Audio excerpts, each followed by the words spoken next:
হাজি শফিনগর বিশ্ববিদ্যালয় কর্তৃক আয়োজিত 2026 সালের এসএসসি পরীক্ষার্থীদের বিদায়ী অনুষ্ঠানের এবং অভিভাবক সমাবেশের সম্মানিত সভাপতি আমাদের মাঝে উপস্থিত আছেন অত্র বিদ্যালয়ের ম্যানেজিং কমিটির সহসভাপতি হাজি নুরুজ্জামান কাকা আমাদের মাঝে উপস্থিত আছেন অত্র বিদ্যালয়ের ম্যানেজিং কমিটির সম্মানিত সদস্য যারা মিয়া আমাদের মাঝে উপস্থিত আছেন অত্র বিদ্যালয়ের ম্যানেজিং কমিটির সম্মানিত সদস্য যারা গিয়াসুদ্দিন আমাদের মাঝে উপস্থিত আছেন বিশিষ্ট সমাজসেবক এবং আমার ছোট বড় ভাই যারা কবির হোসেন সহ বিদ্যালয়ের নেতৃবৃন্দ এবং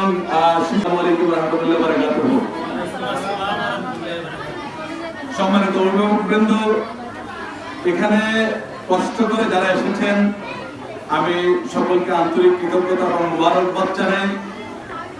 একটা বিষয় খেয়াল রাখতে হবে, আমাদের অভিভাবকদের হাতের নাগালে আজকে শিক্ষা প্রতিষ্ঠান। আপনারা এমন একটা সুযোগ পেয়ে যদি আমি মা বোনেরা আপনি আপনার সন্তানদেরকে মানুষ করতে না পারেন, আমার মনে হয় এই এলাকায় আমার মনে হয় সবচেয়ে দুর্ভাগা হবে না আমাদের মা বোনেরা। আজকে থেকে 10-20 বছর আগে আমাদের মা বোনের কোন সুযোগই পেয়েছে?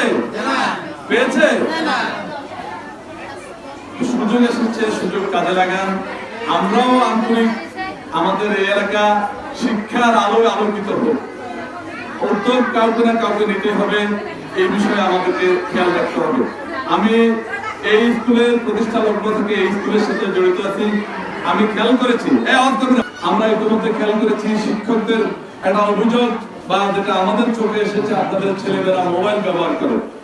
এই বিষয়ে আপনাদেরকে একটু সচেতন হতে হবে। আপনার ছেলে মোবাইল ব্যবহার করে, আপনি অনেকক্ষণ হয়তো একটু খুশি থাকেন আমার ছেলে মোবাইল চালাইতে পারে, অনেক একটু মনে হয় খুব ভালো লাগে আমার ছেলে এক্সপার্ট। নাও, এই বিষয়ে আপনারা ভুল করবেন। আপনার ছেলে মেয়েকে যদি এখনই মোবাইলে আসক্ত করে ফেলেন তাহলে লেখাপড়ার থেকে সে ছুটতে যাবে। এই স্কুলে আমরা ইতিমধ্যে আমরা হাতে নিয়েছি, একটা ছেলে পড়বে তবে সে ভালো হবে, ভালো করে পড়বে, সে যেন মানুষের মতো মানুষ হতে পারে, এই বিষয়ে আমরা হাতে নিয়েছি। আমাকে একটু হাত তুলে দেখেন তো, কে রাজি নেই আর কে রাজি আছেন? হাত তুলেন তো, কে রাজি আছেন? সবাই রাজি আছেন। একটা বিষয় খেয়াল রাখবেন, স্কুলে যদি আপনার ছেলে মেয়েদেরকে কঠোর শাসনে না রাখে, আমাদের খেয়াল রাখবেন আর কিছু করতে হবে না। আপনারা খেয়াল করেন, আমার যারা জায়গা সম্পদ রেখে গেছে ছেলে মেয়েদের জন্য কিন্তু পড়াশোনা করায় নাই, আজকে ওই ছেলে মেয়েরা সমাজের নেতৃত্ব দিয়ে ভালো কিছু করতে পারে না। সুতরাং আমাদের মা বন্ধুকে খেয়াল রাখতে হবে, আমি আমার ছেলের জন্য বিশাল সম্পদ রেখে যাবো না, আমি আমার ছেলে মেয়েদেরকে লেখাপড়া করার মানুষের মতো মানুষ করে দিয়ে যাবো। আর একটা বিষয় খেয়াল করবেন, আমরা মনে হয় গ্রামে আমাদের এই এলাকায় বা এই পাড়া মহল্লায় একটা বিষয় আমরা খেয়াল করি, আমার মেয়েটা আমাদের একটু বড় হলে আমি বিয়ে দিয়ে ফেললে আমার মনে হয় আমার বলা শেষ হয়ে গেছে না। এই বিষয়টা খেয়াল রাখতে হবে। আজকে যারা আমার সামনে এখানে বসে আছে 5 ওয়াক্ত নামাজ শিক্ষা দেন, তাহলে তাকে দিয়ে অন্তত আপনি ভালো কিছু করতে পারবেন। আপনি চলে যাবেন, আপনি একটা সন্তান যদি এখানে রেখে যান, সে যদি 5 ওয়াক্ত নামাজ পড়ে তাহলে আপনার দুর্নাম হবে না, তার নামাজের ইয়েটাও ওই যে আল্লাহ দরবারে যেটা আপনার ওখানে জমা হবে। ছেলে মেয়ে কোনো অপকর্ম করলে সেটার জন্য মা বাবা দায়ী থাকে। অমুকের ছেলে খারাপ এটা যেন না বলতে পারে, এই বিষয়ে খেয়াল রাখতে পারবেন। অমুকের মেয়ে যেন খারাপ, এই বিষয়ে যেন আপনার আমার মা বোনরা বেশি দিয়ে দিতে হবে। আর আপনি খেয়াল করবেন, যেখানে মায়েরা শিক্ষিত, যেখানে মায়েরা সচেতন, সেই ফ্যামিলি ছেলে মেয়ে নষ্ট হয় না। সুতরাং আমরা এই শফিনগর উচ্চ বিদ্যালয়ের আশেপাশে আমরা এই শিক্ষা, এই শফিনগরের পরিবারের বিদ্যালয়ে আসবো। আমরা ছেলে মেয়েদেরকে জিজ্ঞেস করবো আপনার শিক্ষকরা কি পড়ায়। আর শিক্ষকদের প্রতি আমার একটা অনুরোধ থাকবে, আমরা যারা পড়াশোনা করেছি বা আপনারাও করেছেন, আমাদের দেশটা শিক্ষকদেরকে আমরা খুবই স্মার্টলি শিক্ষা রয়েছে, তাদেরকে এখন পর্যন্ত আমরা দেখলে চেয়ার থেকে উঠে দাঁড়িয়ে যায়, হুন্ডা থেকে হুন্ডা স্লো করে সেকেন্ড থেকে নেমে যায়, তাদেরকে সম্মান করি। আপনারাও এরকম আদর্শবান শিক্ষক হন, কারণ শিক্ষক সমাজের আইকন। মানুষ শিক্ষককে ফলো করবে, শিক্ষকের কোনো ভুল। আমি জুয়েল, আমরা আল্লাহর হুকুম আছে, অবশ্যই মা বাবার চেষ্টা করেছে, পড়াশোনা করেছি। আমরা একটা ভুল করলে এই ভুলটা যেমন প্রচার হবে, সকলের চোখে পড়বে, যাকে কেউ চিনে না করার জন্য এসেছি। আমাদের কোনো অপকর্ম, আমাদের কোনো ভুল ত্রুটি থাকে যদি আমি আল্লাহর রাস্তায় আপনাদের কাছে ক্ষমা চাই, আপনারা পরিস্থিতি থেকে বের হয়ে আসেন। আমরা না হলে আপনাদের বিরুদ্ধে ব্যবস্থা নিতে বাধ্য হব।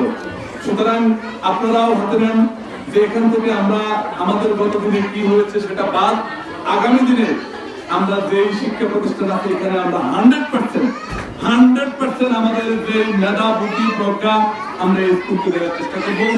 এইটা বিষয় আপনাদের মাথায় রাখতে হবে। এখান থেকে এখানে যেন কোনো শিক্ষকের বদনাম দুর্নাম যেন আমরা না শুনি।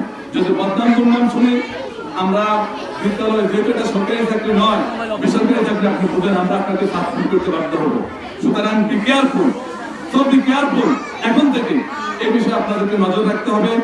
আর সন্ধ্যার পরে এটা আমাদের মধু ভাই বলে গেছে, কোন ছাত্রছাত্রী রাস্তায় দেখেন তাকে জবাবদিহিতা করবেন এবং মারবেন। এই বিষয়ে আমরা আমাদের নেতৃবৃন্দ আছে, আমরা 100% আপনাকে সহযোগিতা করবো। প্রয়োজনে বিদ্যালয় থেকে তাকে টিভি দিয়ে বের করবেন। কম শিক্ষক, কম ছাত্রছাত্রী যেন কম পড়ান, সেই জন্য তাদেরকে পড়াবেন, তারা যেন এখান থেকে সামনে ভবিষ্যতে আগিয়ে গিয়ে তার পিছনে ফিরে না তাকাতে হয়। এই বিষয়ে আমাদেরকে খেয়াল রাখতে হবে।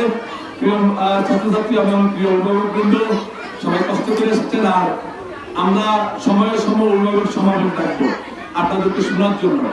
আপনারা আন্তরিকতার সহিত যখন যে টাইম দেওয়া হবে, আমার অনুরোধ থাকবে একদিন এই বিষয়ে একটু খেয়াল রাখবেন। আর কোনোভাবেই ছাত্রছাত্রীকে আপনার শিক্ষা স্কুল চলাকালীন সময়ে আপনার ছেলে মেয়েকে দিয়ে আপনি অন্য কাজ করাবেন না। প্লিজ একটু সময় দেন, কষ্ট করেন, হয়ে যাবে। আপনার ছেলেকে যদি এখানে পড়াশোনা করে ব্রিক ফিল্ডে পাঠাইতে হয়, তাহলে এত কষ্ট করার কোনো লাভ নেই। সুতরাং একটু কষ্ট করেন, ইনশাআল্লাহ সফলতা আসবেই। প্রত্যেক সফলতার মধ্যে কোনো না কোনো কষ্ট লুকিয়ে থাকে, মা বোনেরা এটা মনে রাখবেন।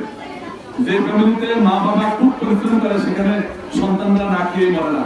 সুতরাং যে মা বাবারা সন্তানের পিছনে খুব পরিশ্রম করে, সেই সন্তান কখনোই বিপথে হাঁটে না, পথ বিমুখ হয় না, সে মানুষের মতো মানুষ হয়।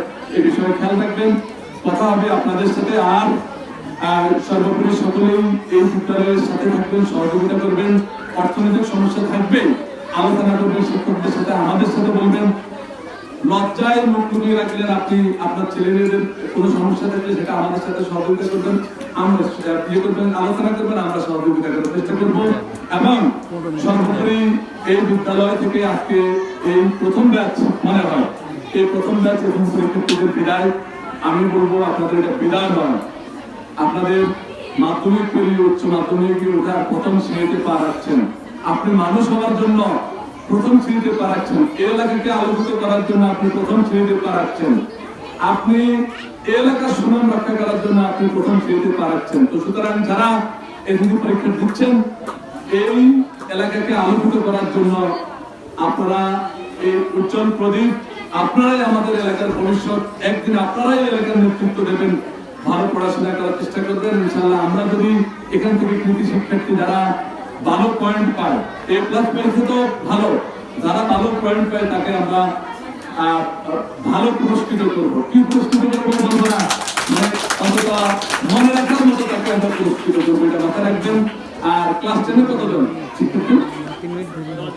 আমার মা বোনেরা অন্তত এই স্কুল থেকে ম্যাট্রিক পাস করার পরে আপনার ছেলে মেয়েদেরকে বিয়ের ব্যবস্থা করবেন, এটা আমার একটা অনুরোধ থাকবে।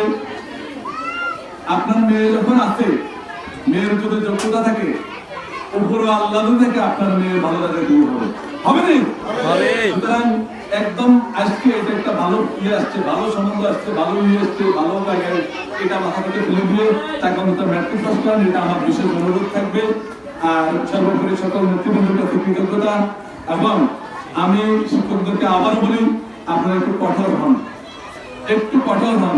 শিক্ষক যেখানে কঠোর হয়, সেখানে আমাদের এখানে আপনাদের খেয়াল করতে হবে, আমাদের মা বাবারা এখন ম্যাক্সিমাম অশিক্ষিত। আপনারা মা বাবাদেরকে টেলিফোন করে আনবেন, আপনারা না বললে ওনারা জানবে না। এখানে টাউন থেকে কেউ আসে না, এখন এখানে যারা পড়াশোনা করে ওরা যখন মা বাবাদেরকে আপনারা তো দিক নির্দেশনা দেওয়া লাগবে না। সুতরাং মা বাবাদেরকে স্টুডেন্ট থেকে বেশি মা বাবাদেরকে আর আপনারা দিক নির্দেশনা দেবেন, তাহলে ওনারা জানতে পারবে এই বিষয়ে। আপনারা একটু আরো একটু সচেতন হন।